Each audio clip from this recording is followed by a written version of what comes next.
السلام علیکم dear viewers اور عزیز طبہ کرام. سنیاسی حکیم عبدالمجید صاحب from Shahdara Lahore. Mobile number 0312 46 58 228. تو نسخہ ہے جناب پتھری گردہ اور درد گردہ. اس نسخہ سے جو پتھری نکلے گی تو انشاءاللہ پھر دوبارہ پتھری زندگی بھر نہیں ہوگی. وہ لوگ جو کہتے ہیں کہ دوائی خانے سے پتھری نکل جاتی ہے لیکن دوبارہ پھر بن جاتی ہے، ان کے لیے یہ نایاب نسخہ سنیاسی نسخہ ہے. ایک سالم ناریل لینا ہے اور اس میں سوراخ کر کے اس کا پانی نکال دیں اور اس سوراخ کے ذریعے اس میں کالا نمک بھریں.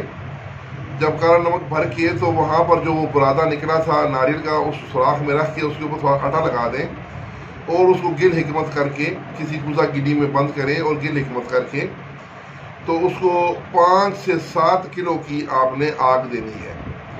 جب آگ ٹھنڈی ہو جائے تو اس کوزہ گڈی کو نکال کر اس میں سے ناریل نکالیں اور ناریل میں جو کالا نمک آپ نے ڈالا تھا وہ الگ کر لینا ہے.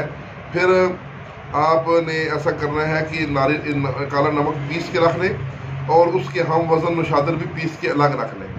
تو یہ دونوں آپ ایک ایک چٹکی دیں صبح شام، اور اگر یہ دونوں ملا لیں تب بھی کوئی مذاکرہ نہیں ہے، یعنی کہ نشادر کو اور کالے نمک کو ملا لیں تو تب بھی ٹھیک ہے. اور صبح شام یہ مسلسل دیں اور تقریباً 20 سے 25 دن کے بعد دوبارہ الٹرا ساؤنڈ کروائیں. پتھری انشاءاللہ بالکل ریت بن کے خارج ہو چکی ہوگی اور درد گردہ کا تو فوراً ہی جلدی آرام آ جائے گا اور انشاءاللہ دوبارہ پھر کبھی پتھری بھی نہیں پیدا ہوگی. تو یہ نسخہ تھا جناب حکیم عبدالمجید صاحب فرام شاہدرہ لاہور سے. تو اس کے ساتھ ہی اجازت، والسلام.